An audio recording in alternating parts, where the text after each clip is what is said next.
Welcome to Blinkers Off with your hosts, Jared Welch and Aaron Halterman.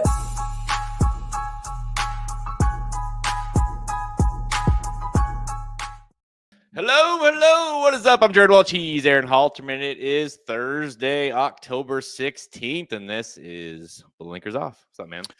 What is up? Yeah, going to be a big show coming up, Jared. We got a lot going on today. You would think, it's kind of a slower week. Maybe these guys will not have a lot going on today, but we do. We've got a lot to do. We've got a lot to go over. It's my mom's birthday today, Jared. Happy birthday to my mom. What a day, Wow. right? Happy birthday, Carla. Yeah, there you go. Well, how old is she? Oh, got to be 39, I'd say, right? People ask me when, for my, how old is your mom? I'm like, I just kind of do like a 60s-ish. I don't figure go lower. Lower is always better. I think it's 63 or 4, maybe. I don't know. Honestly, I don't ask her. So I usually forget how old I am too. So I mean, it's not like personal, but it's kind of my birthday in a way too, Jared, and you'll understand this. We're going to the barbecue place in our hometown, so kind of my birthday as well. That's right. One of our favorite places. You and I. Hey, your birthday is almost exactly a month away, so that's right. Yeah, that's right. We won't talk about that either. I'll be 39 as well. Well, hey, in 2 months, literally from today, actually, October 16th, December 16th, 2 months, I will be 40. So, yeah, that's the end of me. So, I mean, it's any advice? Oh, I got good news. It's not the end of you. It's just the end of what you know of you. You're still you, just a different you, because I'm 41. So, yeah. Well, sometimes I feel like I'm 25, and then other times I feel like I'm 65. So, I really, having 2 young kids keeps you young, but then after you have a second to breathe, then you're like, no, I feel really old because my back hurts. I'm going to the chiropractor every week, Yeah. So I feel, like I say, they keep me feeling young, but then my body's like, no, you try, and you're in that weird stage. I am anyways, let's say coaching, say flag football. And I'm like, hey, okay, here's the play. You run this, you cut this way. Then I'm like, oh shit, I need to be careful. I'm going to roll an ankle. I feel 65. I act like I'm 21 and my mental state is like 15. So I'm kind of all over the place. That's pretty fair. Yeah. Good. 15-year-old joke is still really funny to me where my wife will be like, what the hell why are you even laughing at this? You know what I mean?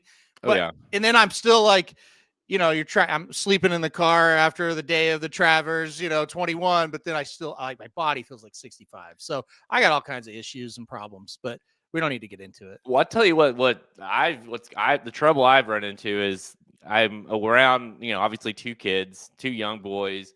I'm around their friends on the flag football teams at the house, wherever, it's and so I talk like them, bruh. And, I know you do. And Riz and, all these things and then I go into normal space, right, with you or and they're like, why are you talking like that? Listen, this is how I talk because that's how I communicate with all these other people. This is the funniest thing ever because you'll send me it's not really like when we speak to each other, but you'll send me a text message every once in a while and I'll go, that's an odd thing for a 39-year-old to text me. You know what I mean? I know. And I'm like, honestly, I say it, I'm like, I feel like a total douche saying that. But I'm like, that's how the boys talk to me. I know. And so then I feel cool talking. And then they're like, Dad, that's not how you say it, Yeah. So you seem like a douche to me, and I feel, and I'm not cool to them, and you're not cool to them. So where are you? I don't know. I don't know. I'm somewhere in. Like I say, I'm in the middle. I don't know. I don't know where I belong at this point. But okay, to that point. So this is depressing. Okay. All right. Hey. All right, fam. All right. Let's get with it. All right. No cap. Let's get to the show. Okay. This is the final week though, because next week, October 22nd is Wednesday. The pre-entries come out for the Breeders' Cup. Then we really know first preference, second preferences, where the horses are gonna. We have all these question marks. What horses from international are looking like they're gonna come? Which race are they choosing? Those kind of things. So this is kind of the last week, which is why we have the storylines, kind of the main topic for the Breeders' Cup, because this is the final week that we can like kind of just, kind of bullshit around as far as this, that, or whatever. Now it's like next week it becomes real. And then obviously the week after the entries come out. Yeah, exactly. So, yeah, it is. Look, this is always kind of the week I don't like the most, I would say, because it's just like if I'm so ready for it at this point, and like like you said, next week we'll have the pre-entries, so we can actually handicap, right? Like like all the talk is kind of over. Talking season, as they say, when they're off season in football, that ends when the first game gets here, right? And that ends for us when we get the pre-entries. We no longer are skeptical about who's coming over and who's not. We know. So yeah, but look, I do think it's a fun show we've got lined up. And look, I think this Breeders' Cup, it's not short on storylines. That's for sure. There's a lot of them. A lot of really intriguing things are going to happen at this Breeders' Cup. One of the best Breeders' Cup classics of all time. Perhaps we'll see when it's all said and done what that looks like. But yeah, I mean, this is a fairly exciting Breeders' Cup for sure. And look, to be fair and honest, sometimes it's not, right? Sometimes a Breeders' Cup will happen and it's like, yeah, it was okay. This doesn't feel like that. This feels like we're going to have a lot of fun and a lot of great betting races, and a lot of fun breaking stuff down as well. So where do you stand? Because you don't have kids and you're not worried about the trick-or-treating situation, but so this has been a big topic online. I posted something about it. I wasn't the only one. It's all over the place. It's gotten like tons and tons of comments and shares and likes. Friday, Del Mar Friday, is October 31st, and being it's the West Coast, it hits Eastern, especially Central, right in the mid, like 4 to 8 or whatever it is, time period of Breeders' Cup races on Friday. Like, I own a business in racing, and I'm not going to watch any of the Breeders' Cup races on Friday because I can't. Now, where are you at with that? Because obviously, again, you're not in that market that's, going trick-or-treating.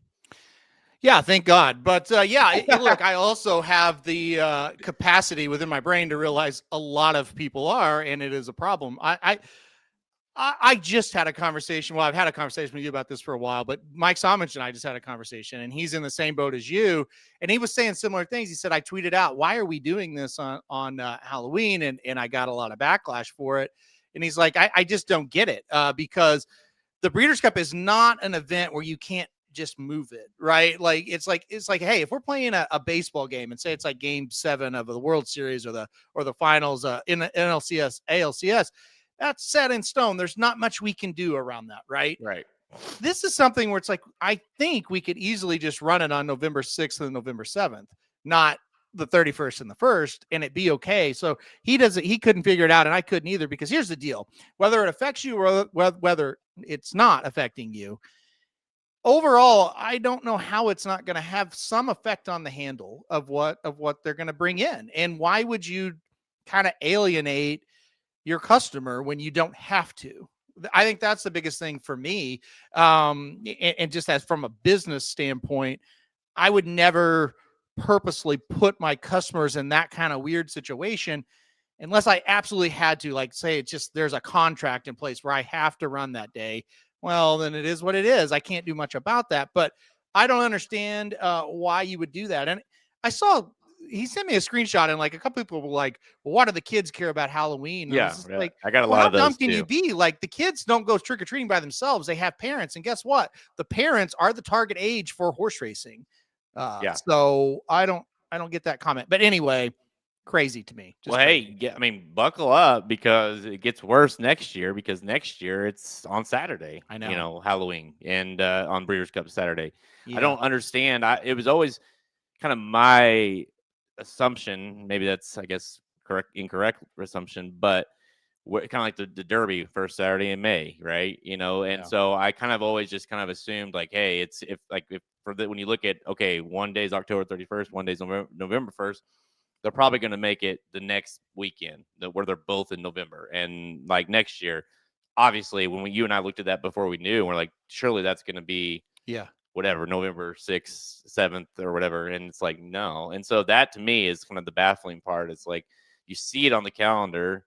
Well, it's not Christmas, it's not Thanksgiving, I get that, but it's still a holiday that people are going to be out and about and not be able to, even if it's like, hey, I caught one race, but I didn't bet the other 3 or other 4, that can't help the handle, regardless of, I mean, listen, it may not have a huge impact. I don't know, but it's not going to help. Is like, and then not to mention this year, it's on USA Network on Friday. People may not even find that channel. And so now they're trying to figure out how to even watch the races. Yeah. Then they're trying to figure out when to watch them because they're, they're trick or treating or, just, I don't know. It's just weird timing, I guess, is my issue with it.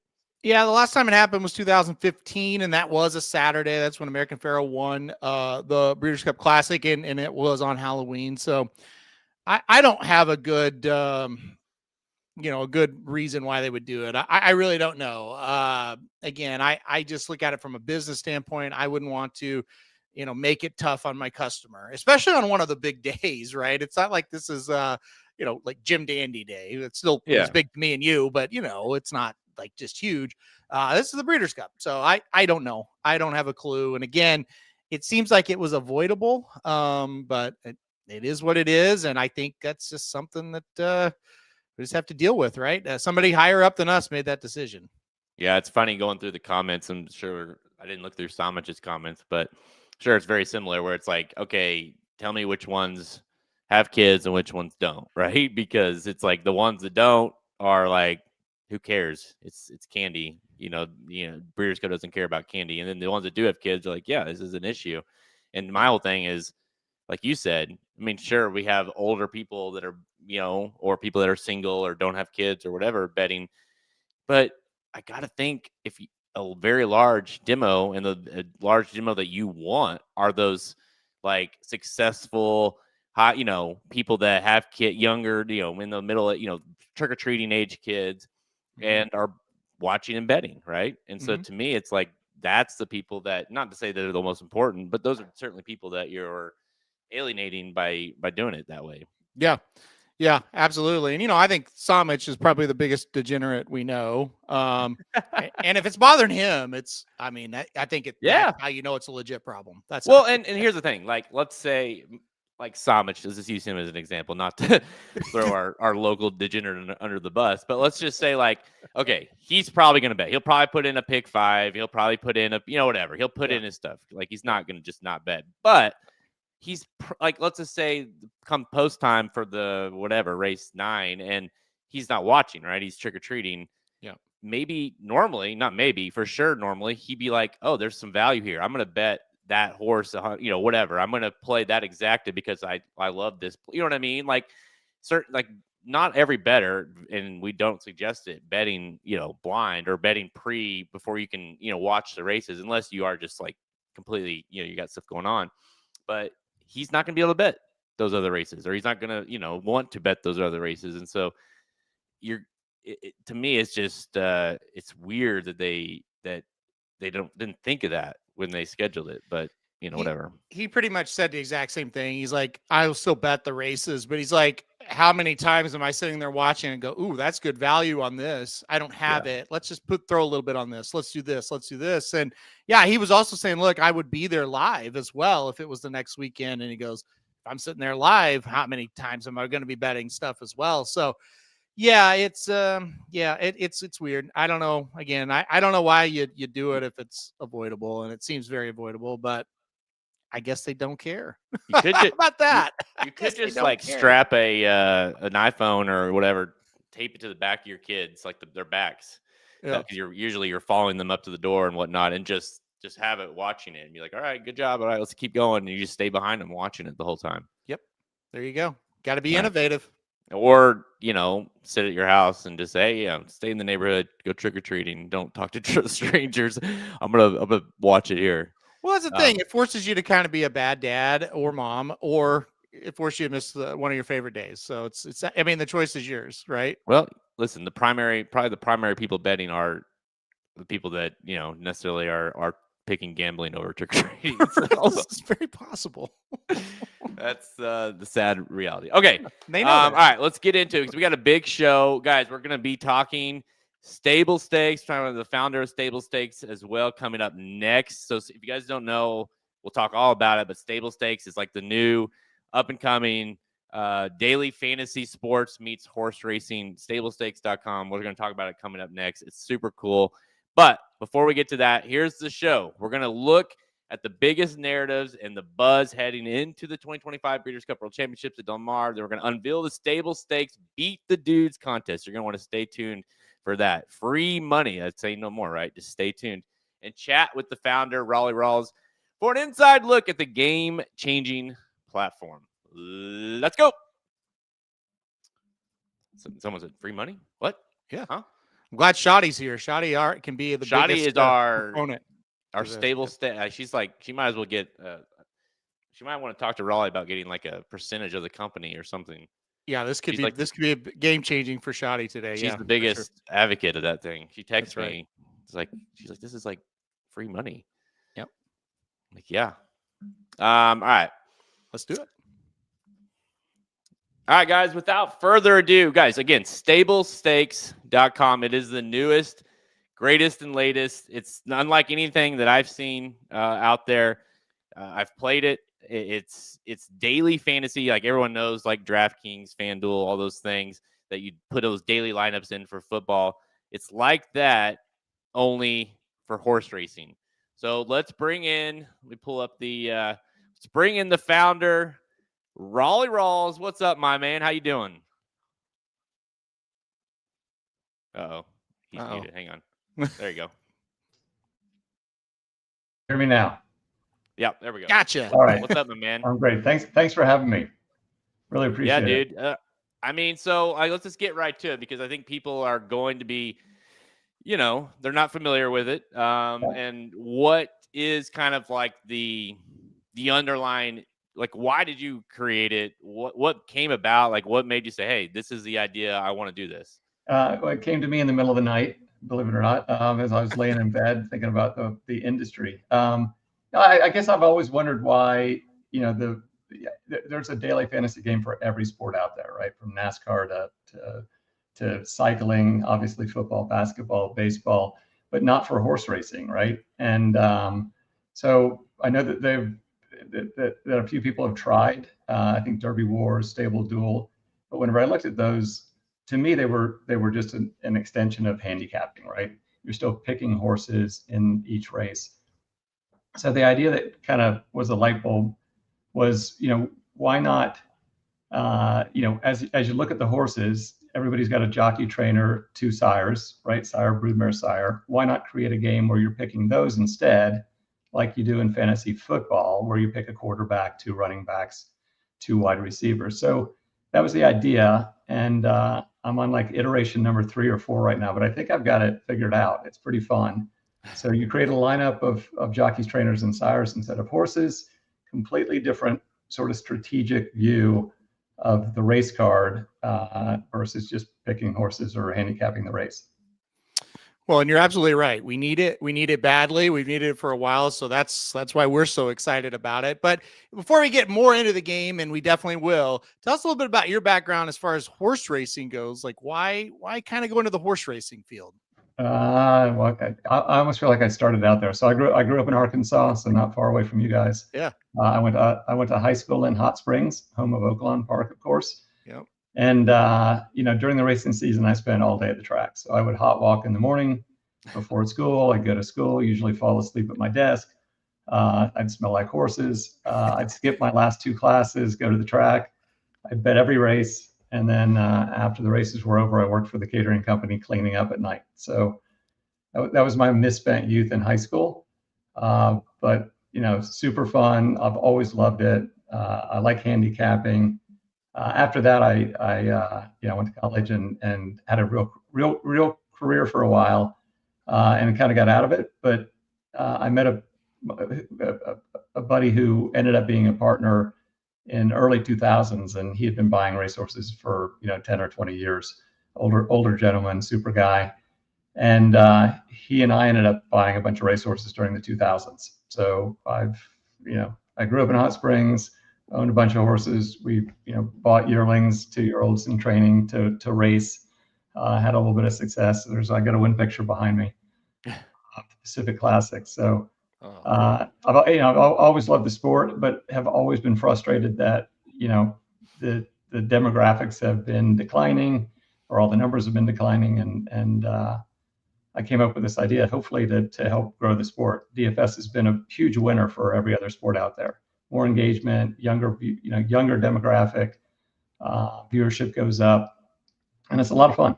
So yeah, and I think that the thing that I gravitated to when I kind of started researching the game when you guys reached out, it was like, it's like you mentioned a second ago with those other ones, with the other games, or even betting at the track, and not say that's you can't do that, but it's like it feels like people are becoming more and more frustrated with the takeouts and the payouts and the low payouts. You bet a horse that goes off at this price, and he comes out of the gate and he's this price, and the payouts are lower, the exact is lower than you expected, or whatever.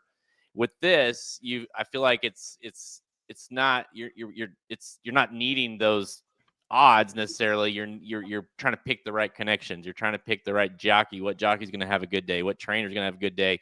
Sires. There's a strategy behind it, and I think it eliminates, or maybe not eliminates, but it helps reduce that kind of fear that we have kind of growing into the game right now.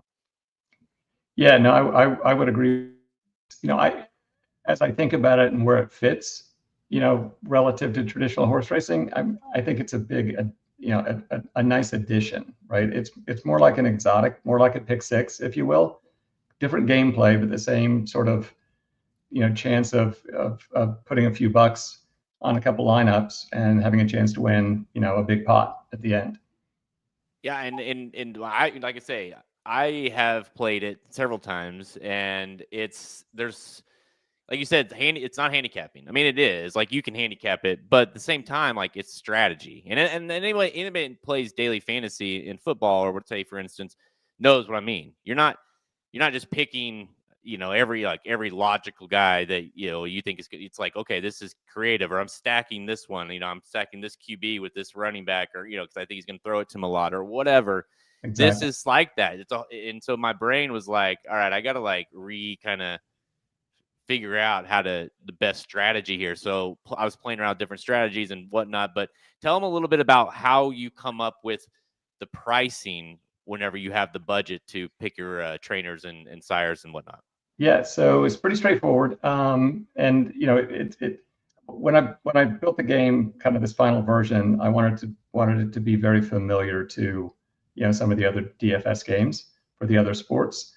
So you are picking a lineup of 3 jockeys, 4 trainers, 5 sires under a salary cap, and then the salary is determined for each one of those. I call them connections by the morning line odds. So if a horse is 3 to 5, each one of those connections is going to be, I think, $2,500, right, of salary. If it's 8 to 1, I think it's $1,100 or something like that.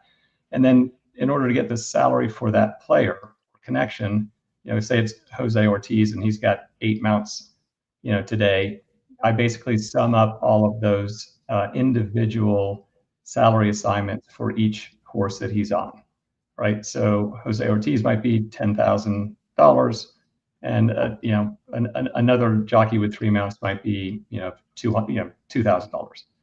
But it's pretty straightforward. Yeah, and I think again, it helps because I think people that want to play, sometimes you might look at a card and you're like, shit, man, I'm busy today. I want to play, I want to bet, whatever, but I haven't put the effort into handicapping the card, so I'm just I can't. I don't feel like I should. With this, and anybody that knows fantasy sports, it's there's a lot of strategy and luck that's involved, and so it's like you can make a lineup in 3 minutes and be done with it, and then watch. And that's another thing I forgot to mention. You can watch the races through the Stable Stakes website, right? Yep. Yeah, no, we've got live streaming for all of our contests right now. So that's amazing. Huge. We're working on Toad integration right now, so we've got that connection so that we'll have real-time odds and results. Right now, we're not there yet, but we should be in the next couple weeks, hopefully during this contest. Well, and I think people need to remember that this is guys, this is a company that's created this idea, and this is starting, like, you're basically hearing about this on the ground floor. So you become somebody that gets to play this, gets to give feedback about this and help grow this, because that's the thing that is so easy. Obviously, we get paid people to pay us to promote this or that. And with this, it was like, hey, this is easy because I actually, Halter and I have talked about, gosh, I mean, I think anybody in racing that does fantasy sports has been like, we need something that's like, because Halter and I play fantasy sport. Everyone plays fantasy sports. Well, yep. I was just the weird thing about it when Jared told me about this game, I was like, we've done this like on a podcast before where we've kind of played this game without even, just on our own. Right. Yeah. So I think that's kind of the cool thing. Now, obviously not to the extent that you guys have done, and you've done a great job kind of getting this thing set and ready. So, yeah, I mean, it's so needed. I think it's so cool. I like how everything's set up. Kind of talk a little bit about, what you can win, what games, what are the prize pools, things like that, so people can know what to do. Yeah, for this contest specifically, we're running it like a sweepstakes, meaning anybody can play. There's no requirements whatsoever. All you have to do is sign up.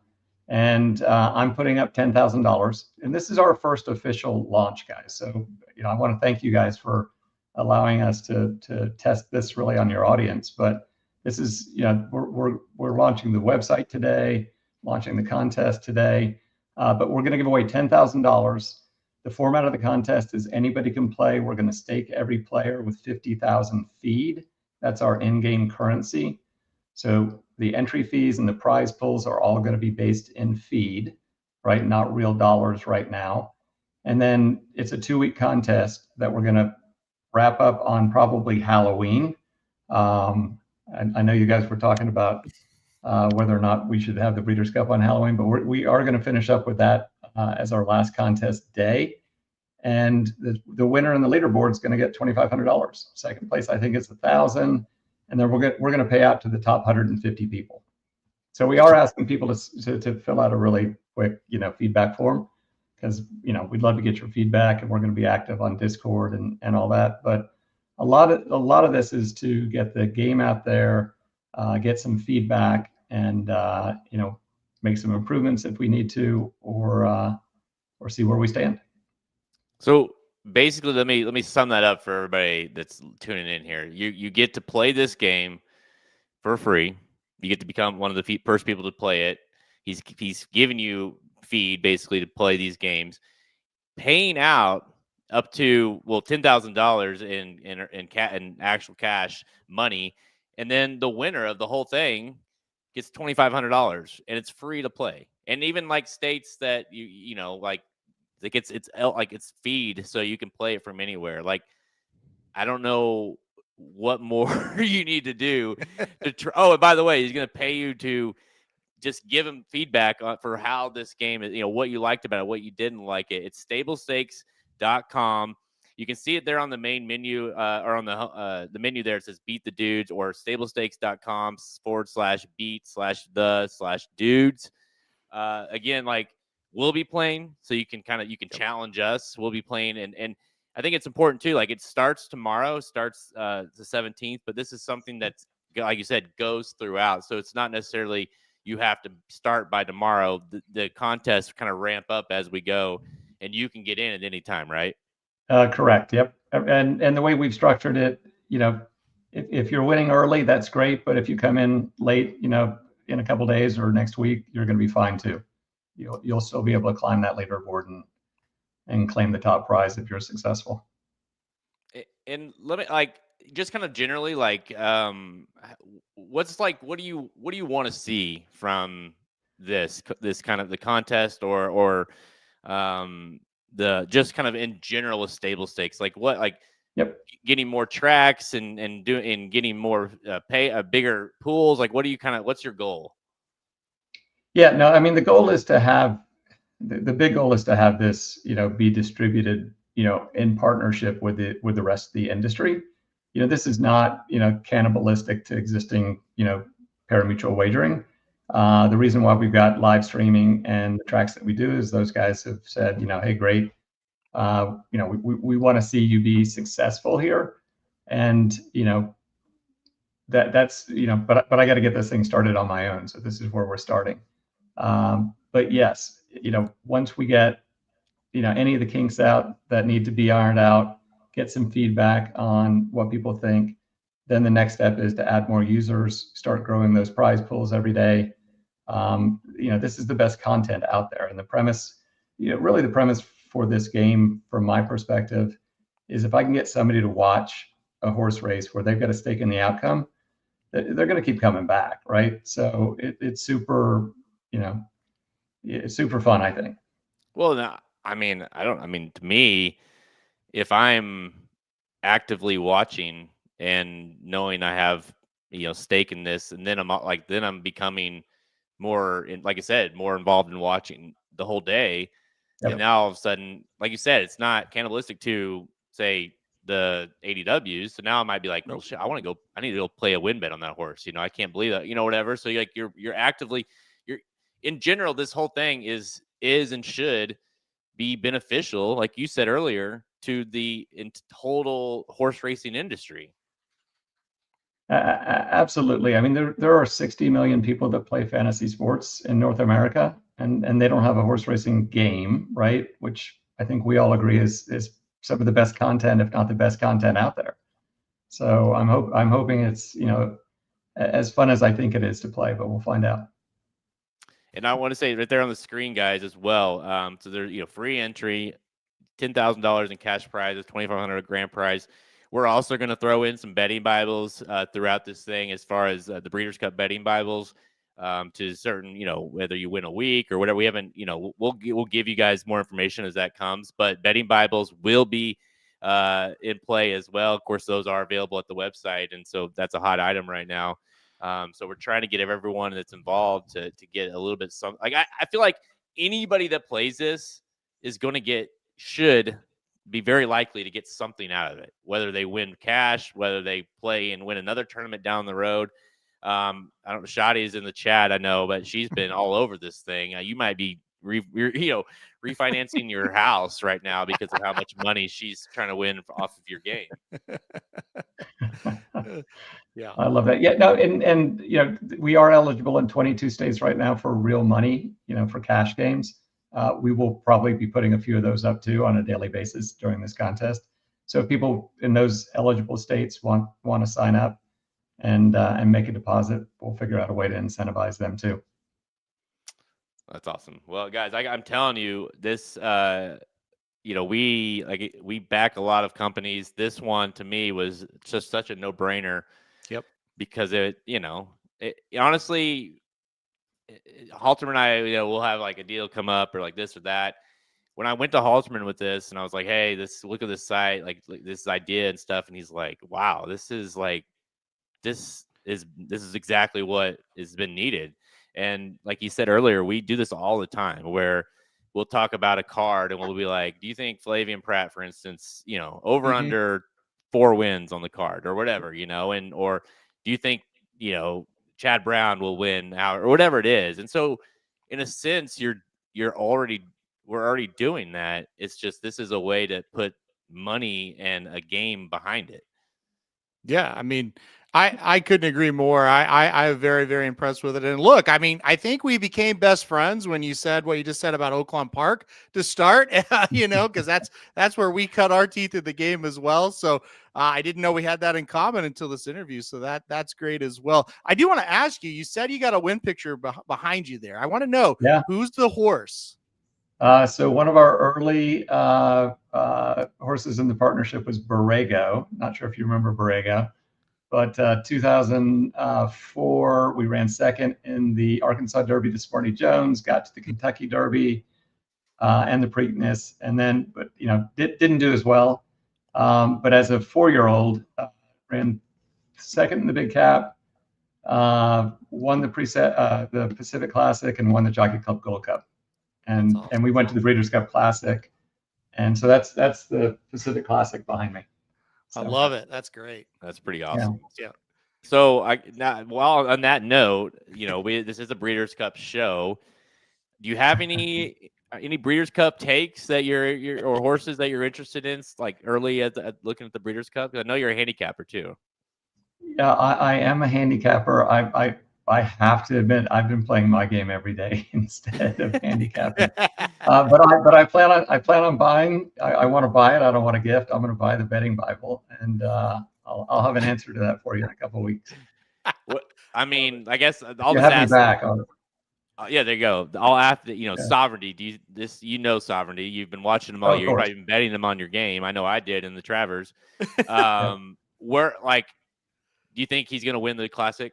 Just, I know you haven't handicapped it, but it's a 3-year-old. I haven't handicapped it. I mean, he's going to be tough to beat. But I mean, there are so many older horses that could win on any day, right? Whether you're looking at Fierceness or Sierra Leone. I mean, if those guys are on and anybody's off a bit, I just don't know what to expect. Yeah. Okay. Last question, and this is try to keep it because I know you're insane with the strategies and what your gameplay. But someone that signs up, they're looking at tomorrow's contest. Give somebody like just a quick strategy idea, like something that you like to do, or something. Maybe don't give too much because if you want to win this thing, But no.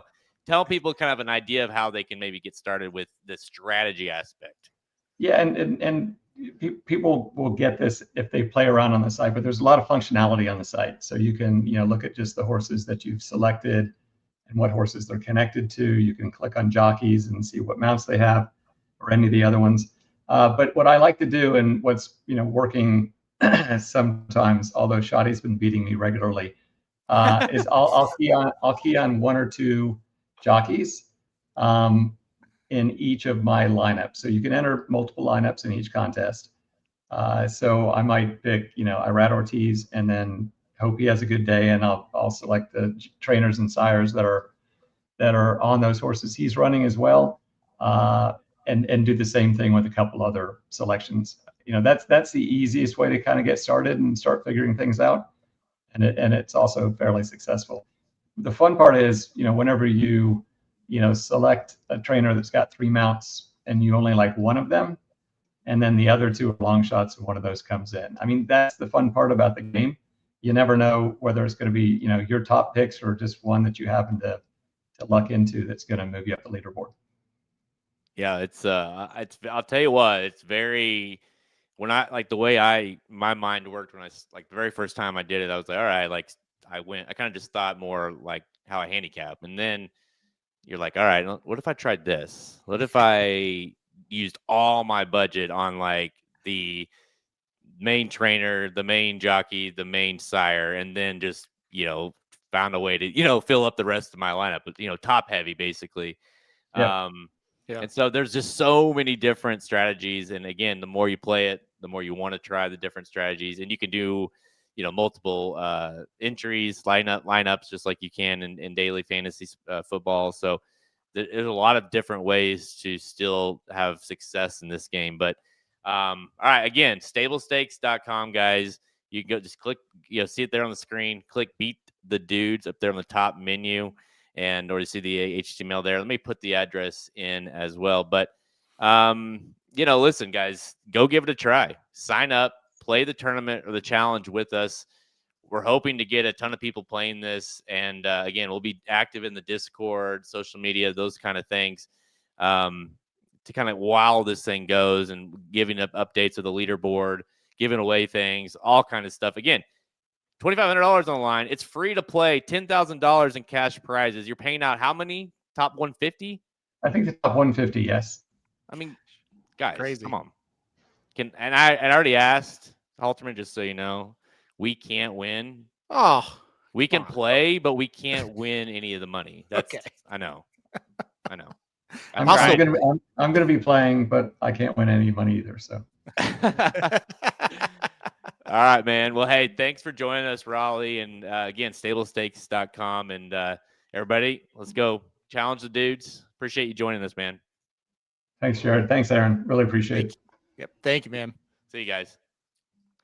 All right, there you go. So, I mean, listen, I know it sounds like fluff when you're like, hey, let's do this, but legitimately, it is an awesome idea, an awesome website, and it's going to be an awesome contest because you get to challenge us.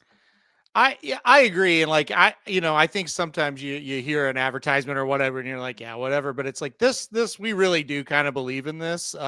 Again, from the very first moment, I think it was Travers weekend when you kind of told me about it. I thought, we literally do that. We literally have, games where we'll go, over under 3.5 wins for this jockey or this trainer on a weekend or on a day. And it's like, wow, this actually is going to do that. That's amazing. And how many times, Jared, if you go back and you listen to our shows, have we been crying for something like this? Right? Yeah. All the time. And finally, we have it. And it's like, wow, that's amazing. So, yeah, we believe in this one. This was one where immediately we were like, look, this is a company. We're going to make this work, right? We're going to back them as much as we can because it's so important. And I like the one point that Rawleigh pointed out that I think it's very important. This is not out there to try to damage the horse racing, handle, right? This is a situation where you're enhancing, the experience of betting on horse racing, playing horse racing games. And it should just increase the popularity, especially for the younger demographic that we're sorely kind of lacking on. So now you can probably tell as I'm talking, it's a very passionate subject for me. And I think it's something that's just going to get better and better. And obviously the coolest thing about it is it's going to get better and better with the help of everybody listening that signs up, because the big part of this is they want your feedback. They want horse players' feedback on how to make this the best that it could possibly be. No, just go. It's just, the contest is, just go to the site there and sign up, and it's all kind of, we're just promoting it, right? We're pushing it through, so it doesn't matter. We don't care how you do it. Just go sign up, and it's free for you to sign up. So, and another thing too is, you and I was showing you, like the UX stuff is really cool. Like so one, you can you can watch the races, and we were having contests when we were traveling that one day, and I was like, I'm ahead of you, and I'm watching it on Stable Stakes website because I was watching the feed, and I'm like, dude, I can tell you what's going to happen because I'm ahead of your. And he was watching like an ADW feed, and then two was there's a lot of cool features, and they're only going to get better because as this thing grows. But like, you could just easily okay, Irad Ortiz, here's all the mounts he has today, and here's the listed out the odds of each of those horses. Here's all Chad Brown's entries. Here's all the sires of of essential quality, not whatever, justifies, runners this today. And you can see that all. So even if you're just using it, hopefully you're playing it, but if you're using it as well for your handicapping purposes or watching races, I think there's like a lot of cool features with that kind of data that you can do. Yeah, I was actually going to ask him. I was like, how did you get 30 seconds ahead of the track feeds? Because it was, and you were like, I was like, oh, they're making the turn. He's like, dude, I already know who won the race. I was like, oh, okay. Well, I feel like an idiot. But no, I mean, that was really cool as well. Yeah.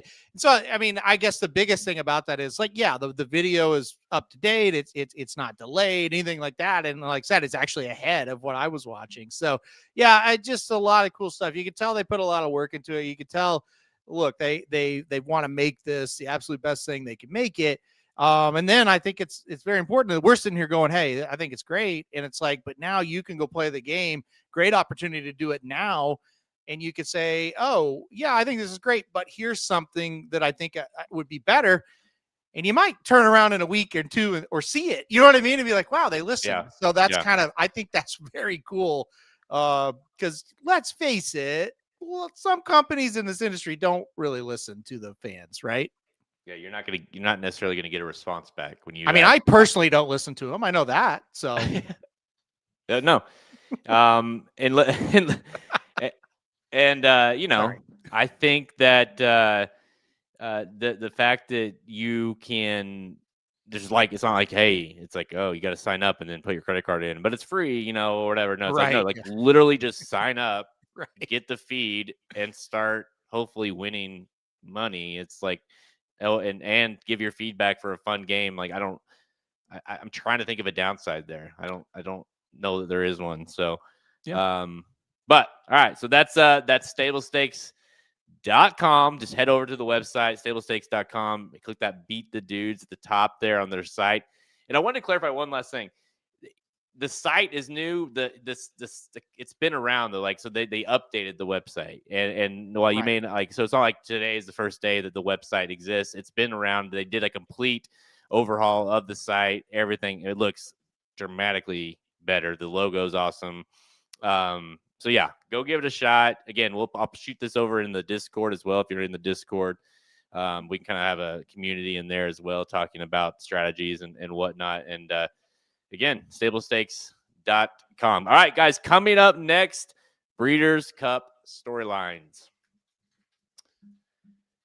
All right, Halterman, we are, a little less than 1 week away from the Breeders' Cup pre-entries coming out. And so we thought today would be a great time to talk a little bit about the storylines, the big things. This is, again, presented by the Breeders' Cup Betting Bible. You can get it over at racingdudes.com. It is available right now for pre-sale. I did get the final trends. I'll have that posted probably like in an hour after we're done recording. So if you do get the Breeders' Cup Betting Bible, you get the 14 trends to the Breeders' Cup absolutely for free, and those will be available here in the next hour. So it's awesome. Like, it's very, very positive and cool data that will help you guys as we get ready to give you guys the betting Bible.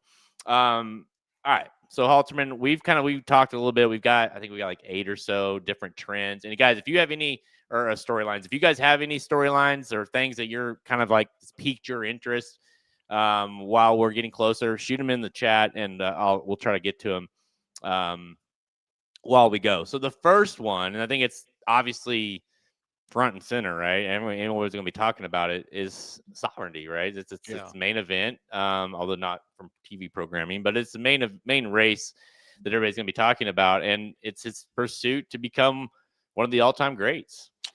Yeah, I think when we talk about Sovereignty, we always are like, oh, he's checking all the boxes as he goes, and then we go, okay, is that is he American Pharaoh? Let's say, is he arrogant? Is he this or that? And it's always like, well, he has to win the Classic. That's the next step, right? You got to win this race to get in that next level of conversations, Curlin, horses like that. And so this is a huge race for him. And I think we already can sit here and say he's a great 3-year-old. He's one of the better 3-year-olds since we've had the website, since we've kind of been covering the sport. He's one of the better ones that have went through the main 3-year-old races. Can he now take that? Hey, forget about 3-year-old. He's a great horse. And again, it's a huge race. It's such a great testing ground as well. And kind of unlucky him that he has to face such a great field. But if he wins, kind of lucky him, right? Because to win this race, he's got to beat those 3-year-olds that are already pretty good and win anytime they don't face him, basically, right? And then you got to beat the top 3 finishers from last year as well. It puts him in a category that's very, very high up there. One of only a couple that you could talk about if he's able to win this race. So for me, it is the number one storyline. Yeah, I mean, let's be honest. I mean, as much as cool it was for Pharaoh, just as an example, it's not like that Classic was a bunch of world beaters, right? I mean, He obviously beat them the way he should have, right? He won by the length of the stretch. But this one, it just feels very different in a sense that, like you said, it's not like here's another test for him, and he's passed all the 3-year-old tests. And I think, to your point, it's going to basically say, like, we're going to look back, and it's probably not fair to say, but like, hey, he was a really good 3-year-old. Like, that was one of the better 3-year-olds we've seen in a long time. Like, if he were to lose, right? Right. If he wins, you're like, that's one of the best horses we've seen of all time. And I think, in fair or not fair, and maybe that narrative changes down the road where he becomes an all-time great, say he wins it next year as he gets older or whatever they do. Right now, to me, that is kind of the divide in the road. Which way is it going to go? Yeah, I think this kind of is pretty well said. Dennis says, he's an all-time great right now, in his opinion. He becomes an all-time legend. And I think that is kind of the situation, right? I mean, I think we look at it and go, okay, Flightline is kind of in his own thing, right? And until anybody tries to, I don't know if anybody ever will knock that off. That was crazy. But then, like, if Sovereignty wins the Breeders' Cup Classic, he's right there, right behind him, I should say. So, yeah, I really think that's pretty well said by Dennis. And this is how highly we think of him. And I tend to agree with this comment, but the comment is, if Sovereignty runs his A race, it's over. I tend to agree with that statement. And that's showing you, okay, we have the top 3 finishers from last year. And I'm sitting here saying, as a 3-year-old, if he just runs his best race, he'll beat him. That already shows you how high I at least think of him in the comments. So, yeah, I mean, it's going to be fascinating. It's going to be one of those races when you get in it a long time, not every race gives you butterflies right before they run it. This one will. Like I will 100% have that nervous energy as they start to line up for this race. Well, yeah, this is definitely one of those types of races where obviously you're betting it and you're trying to win money on it, getting your bets home, but it's going to have that, that other aspect to it where you could watch as a fan, and see what happens kind of thing, because it really does have a lot on the line, even though he really doesn't have a lot to prove. He's obviously a beast, but if he were to win like he's been winning and do it against the caliber of classic that we think we're going to see, it's just, I mean, holy shit. Like, it just puts him in a different stratosphere, in my opinion. So, all right. So that's the main one. All right. Next one, Rebels Romance Domination. Like, this is a horse that obviously has done nothing but pretty much win at the Breeders' Cup. He's looking to win this race 3 and 4 years, which is going to be kind of unheard of for the race of this magnitude, the turf. What do you think? Well, one, we talked a little bit about that last week, his chances and who might be coming over to challenge him from the international standpoint. But I guess to say, like, if he were to pull it off, how good of a horse is this? Oh, yeah, it's an all-timer if he does it. It'd be incredible to win this race 3 out of 4 years. Breeders' Cup Turf is always one of the toughest races to win, right?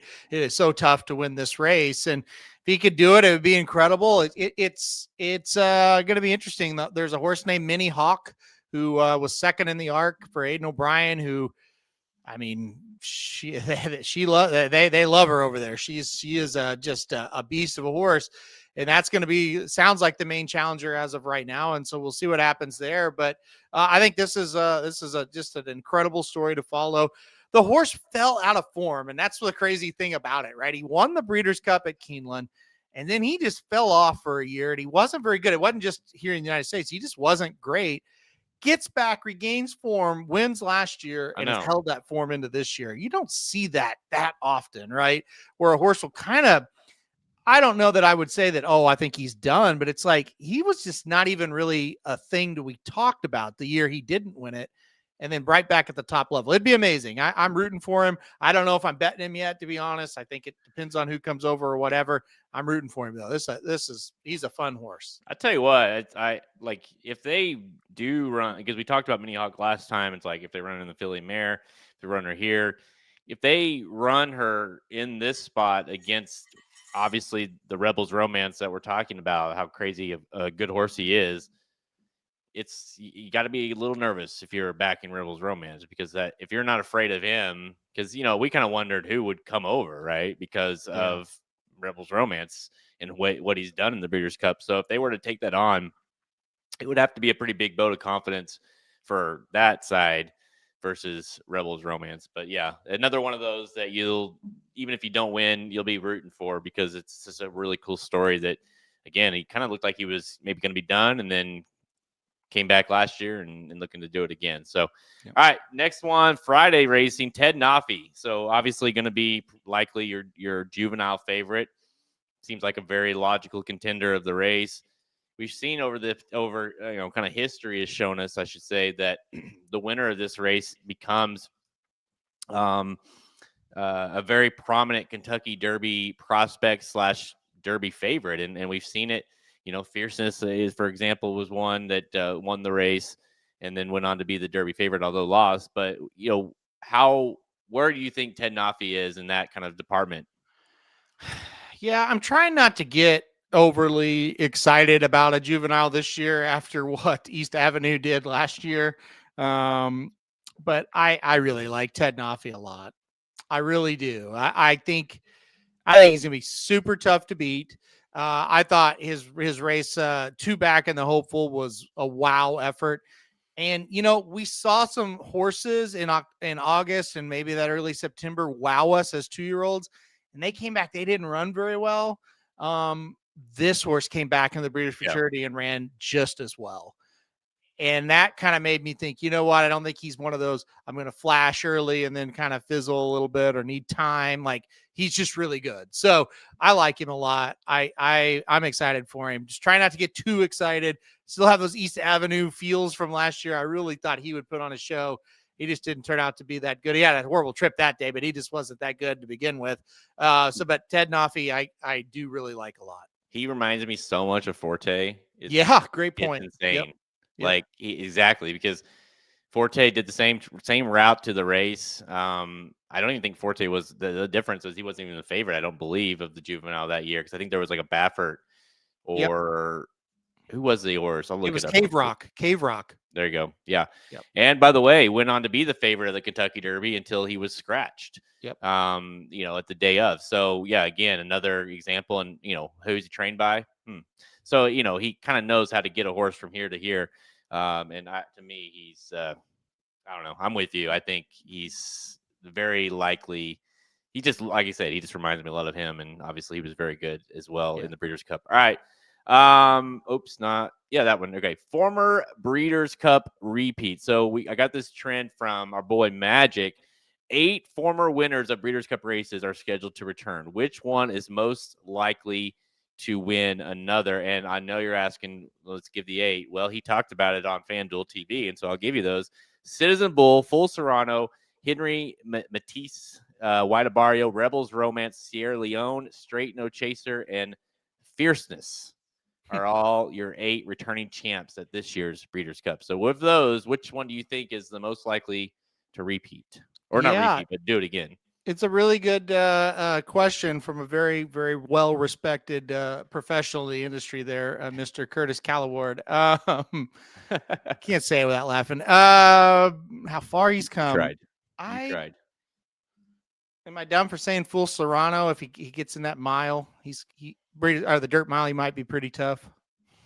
Yeah, I mean, it's tough to go Fierceness and Sierra Leone because of who he's running against. Yeah. Who they're running against. Straight No Chaser, that last race gives you a little bit of pause. Mm-hmm. Rebels Romance, we talked about him. I guess if he would be the one if they decide to run the filly in the filly mare, right? White Barrio and Citizen Bull. I think I just can't. I can't. I'm okay with not. Henry Matisse, I think that was like a long shot that won, right? Mm-hmm. I I guess Rebels Romance, as you keep going. Full Serrano or Rebels Romance is probably where I would go, right? Yeah. What about, let me back up. What about Citizen Bull? I mean, in the dirt mile, maybe? What do you think? He looked pretty good.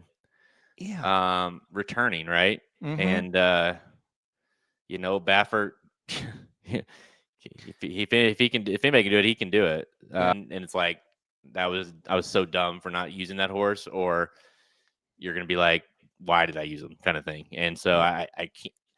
Full Serrano, I do pause a little bit. It's probably not fair to say he's been disappointing, but he's just, I don't know that it's like I don't like when you try to run in something and it didn't work, and now you're like, okay, well, we'll go back to what we were trying, versus just being good at the mile, Yeah, I agree with that. That's why I said it, but I didn't really, it wasn't a great answer. Yeah.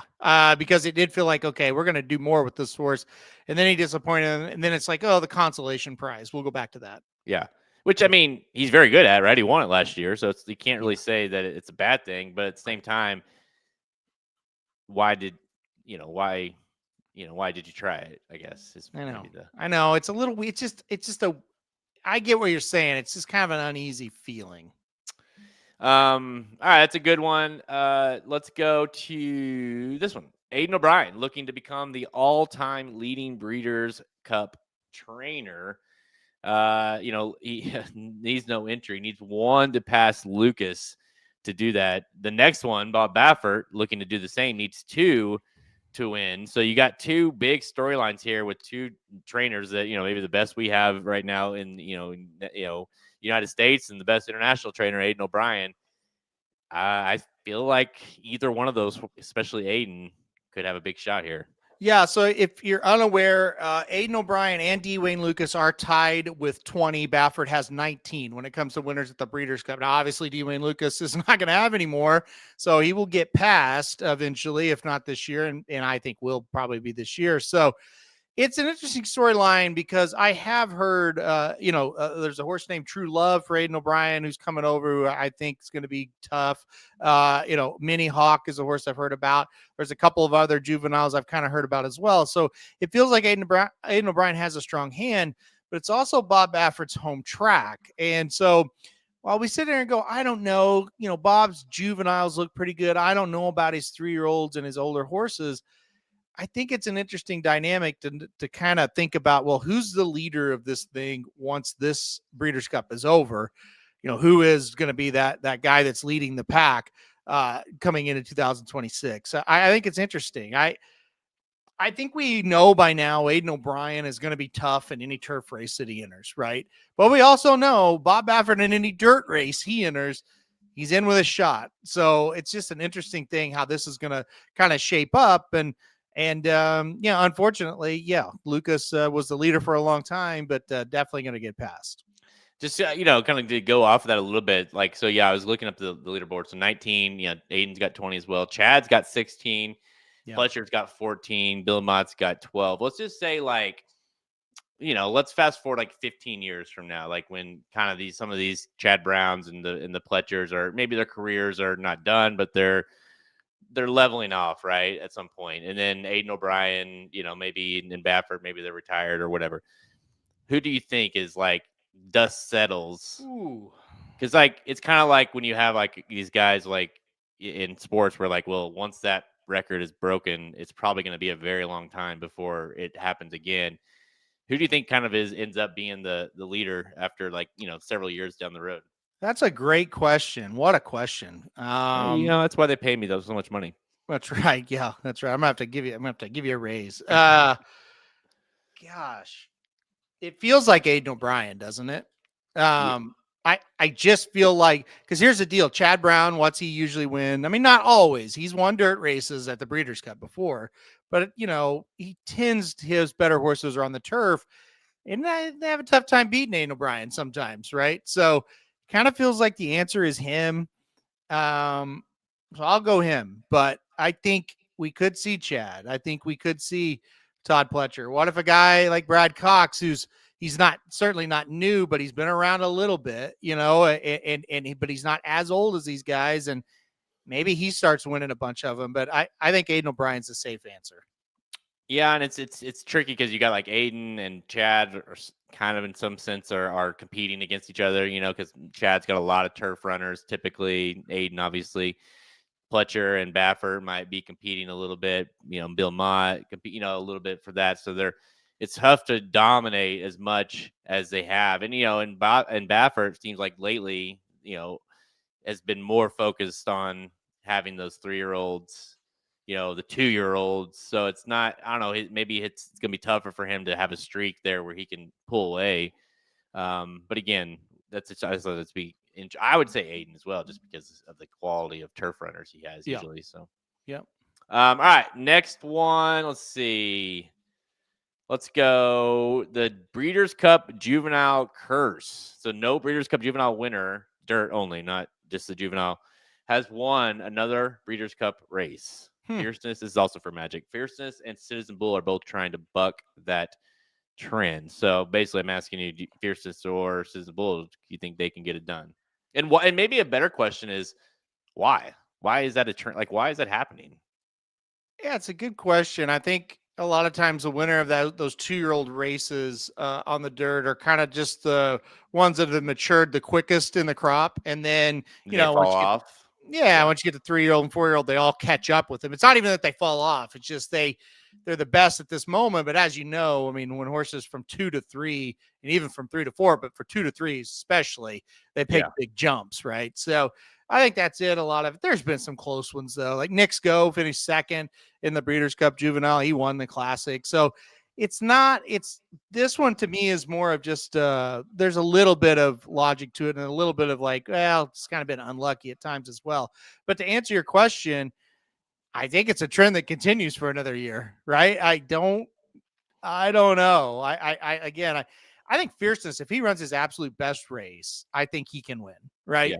And then Citizen Bull, I just said, maybe. But again, I don't think I'm going to be betting either one of these horses to win. So I think it's going to continue. I had an interesting conversation with Samich. We were comparing, he said, compare fierceness to an athlete, right? And I don't know if you like this or not. I said, I think he's Lamar Jackson. Now hear me out on this.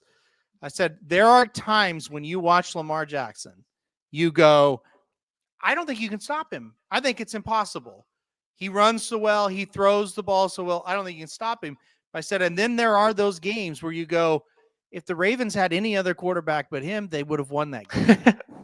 And I think I said, it might be being a little too harsh towards Lamar, but I've said that after some of his games. So I compared it to Lamar Jackson. That's a pretty good one, actually. Yeah. Yeah, because he, at his best, he's elite, and at his worst, he's like you're the reason they lost, kind of thing. And that is a little bit of Lamar, kind of in a nutshell, right? Yeah, I mean, with fierceness, and I think should be, as crazy as that horse is and kind of pain in the ass that he is.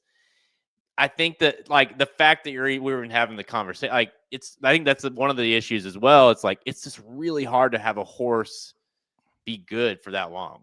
It's, why it's so, to be juvenile, to win the juvenile, and then also be still good enough to win the next year or the year after or whatever. And as up and down as he's been, he has the fact that he's still doing it, right? And won the juvenile, and now he's got a good chance to do it in the classic here. Got second in the classic last year. Citizen Bull, I think, is a little different because he kind of fell off pretty hard and was MIA. Now he's back, and so but with fierceness, he's really never missed a beat. I mean, other than the duds he's thrown out on the racetrack, but that's why this trend is the trend. I think at least a big reason why is because it is so hard to be still good a year or two later. Oh, it is. It's tough. It's tough. We talk a lot about, boy, this horse held its form for 5 months, let alone a year, and going from 2 to 3. That is just it's a challenge. And that's why even we've had a couple of Kentucky Derby winners that did win the Breeders' Cup Juvenile, but not many at all. And that's even tough to get from November, and now you're the leader in November, to you're the leader in May. That's hard to do as well. Well, we talk. There's examples in sports and obviously in racing. Like, it's hard to. You can't, like, you can have all-time quality, like, at your best, but, like, say like a Nisos or something where it's like, hey, this could be a really, really good horse. He just can't stay healthy, and unfortunately, if you can't stay healthy, you can't run. If you can't run, you can't show that you are an all-time best, right? And so it's really hard to be considered one of those really, really good ones and stay healthy the whole time, right? And so that's just like the same way we see it all the time in sports, right? Like he's super, super good. The guy can never stay on the field. And unfortunately, you're not going to be an all-timer if you're not. So, all right, last one, and this was at least the last one that I have. Japan, where are they? What happened? Last year it was like the invasion of Japan. They're going to win 6 races at the Breeders' Cup, and they're going to dominate left and right. Yeah. We have Forever Young, and there might be 1 or 2 stragglers that, but no one that's like everyone's like talking about. So what happened? Like the resurgence of Japan horses was all we talked about last year. Yeah. And now they're not even at the track. And now they weren't even running really. Like they didn't run like hardly at all, like run well. I mean, so what happened?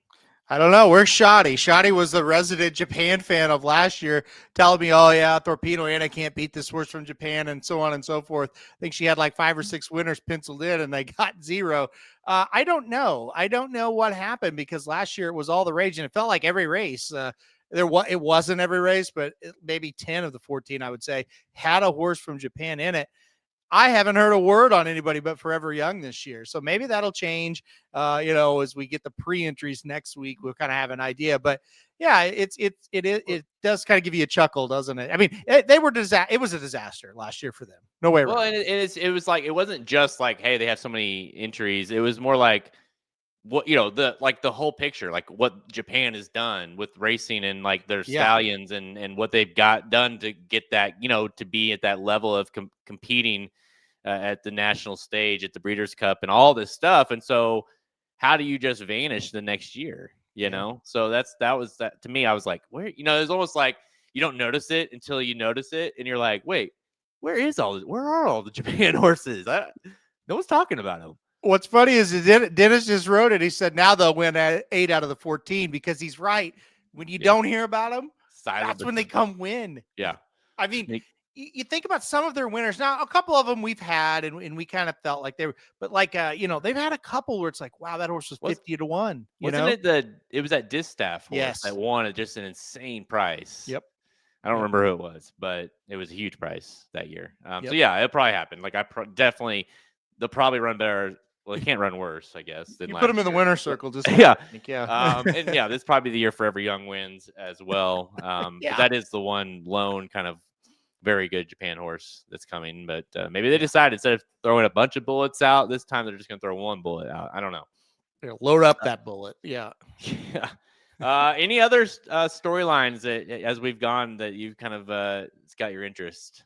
Not really. I kind of, those were kind of my big ones. It's, to me, this Breeders' Cup, it really is about sovereignty first and foremost. And then if it's not sovereignty who wins, it's like, wow, did Sierra Leone win it for the second straight year or something like that? So that's where I really have a lot of my interest in.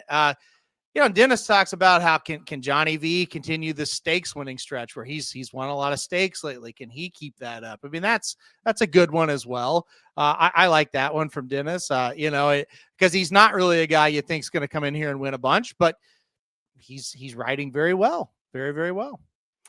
Yeah. Any other trainer or jockeys that you have some like that are super hot right now that you think could be sneaky at the Breeders' Cup? Because the Breeders' Cup's always it's not the only thing, but having a horse / trainer / jockey that has experience always helps in these big world championships. Yeah, unfortunately, for some of the other jockeys, I really feel like we kind of have an understanding of, the Ortiz brothers and Flavian Pratt, and some of the better international riders that'll come over. They're probably going to win those races, right? I mean, that's just kind of how it goes. Can Junior Alvarado, get the big win on Sovereignty? That'd be the biggest win of his career for sure. So there's storylines like that, but none of the other jockeys that really you think about a whole lot coming into this. It's usually your top guys that get most of the attention when you come into this, and it's circumstantial every year. Sometimes you align with certain barns and they just don't have much at the Breeders' Cup, and then sometimes you strike gold. So we'll just have to see how that plays out. All right, guys, that's a look at the main storylines at this year's Breeders' Cup. Again, next week is like kind of the official launch, I would say, of everything. As we do have the pre-entries coming out, we'll know which horses are at least aiming for their particular races, which ones have second preference over certain races. That's going to start kind of showing us the baseline of where we're going to start our handicapping. Obviously, the betting Bible will start really the process at that point once we have a better idea. Again, head over to racingdudes.com. Go grab the betting Bible for the Breeders' Cup. It is available for pre-sale right now. I feel like the itch is officially here. Like it's like, because you know how it is. Just like it's the same thing for the Derby. There's a week or two there that you're just kind of like, let me go do other things. Let me kind of not even think about it necessarily because, and then you're like, all right, now we're honing in here, Yeah, I mean, it's time. It's definitely time at this point. And I think, as much as I like Keeneland, and I think this is a really good weekend at Keeneland too. We didn't talk about it, but there's some good horses running. But once this weekend specifically gets over with, I don't really care about the last part of Keeneland. I don't care about it. It's like, let's get to the Breeders' Cup. And the pre-entries, the wait for the pre-entries has officially began, right? I hadn't thought about it a lot. And then I saw that announcement. They're going to be out. I think it's the 22nd. You told me. I'm like, okay, it's definitely time now. Yeah, didn't I'm trying to see. 9 a.m. Pacific, 12 p.m. Eastern on Wednesday, October 22nd. So Nice. early or afternoon, we'll get those out. So I love that. Yeah. Love that. Get a lot of time there. I like that. Yep. Wednesday, we'll have enough to get kind of go with on Thursday's show next week for Blinkers Off. And then the following week it's the week of, and we'll probably do a couple different shows. One for Friday Breeders' Cup, one for Saturday Breeders' Cup, and yeah, it's gonna be fun. So buckle up, guys. The Breeders' Cup is here, but hey, it's all the time we have. Make sure you check us out over at the website at racingnews.com for our free and premium picks. Remember, go get the betting Bible right now. I would say in the next 10-15 minutes, I'll have the 14 trends loaded up into the site. So 14 trends to the Breeders' Cup is for free if you buy the betting Bible, or if you're a premium subscriber, you can just go download it there. It'll be just download the document. It will be like part of the preview. So that is going to be included for free as well. We're on Twitter at @race_dudes, Instagram and Facebook. You can find all episodes of Blinkers Off by visiting the podcast page, Apple Podcasts, everywhere you like to listen to. We're there. Go to YouTube. Make sure you hit the like notification button and subscribe. Tons of Breeders' Cup content on there and more coming. Again, stablestakes.com. The contest is starting now, really. So go ahead and get signed up. It's free. Money on the line. It's free to play. Cash prizes. It's amazing. Go sign up at stablestakes.com. Due to Bet was on yesterday, and Magic Mike on tomorrow, I'd say. So. I think so. Yes. Due to Bet, I saw where you guys. How are you guys handling the Chiefs now? Are they back? Let's see. They're playing the Raiders. We did not pick against the Chiefs with the spread, but we also said we don't know. We never really trust them to cover 12.5. So that's a big one. This week we kind of were like, yeah, just kind of stay away from that game. Overall, we did kind of talk about it a little bit, and my dad made this statement that'll make you thrilled. They're the team to beat. Great. So, there you go.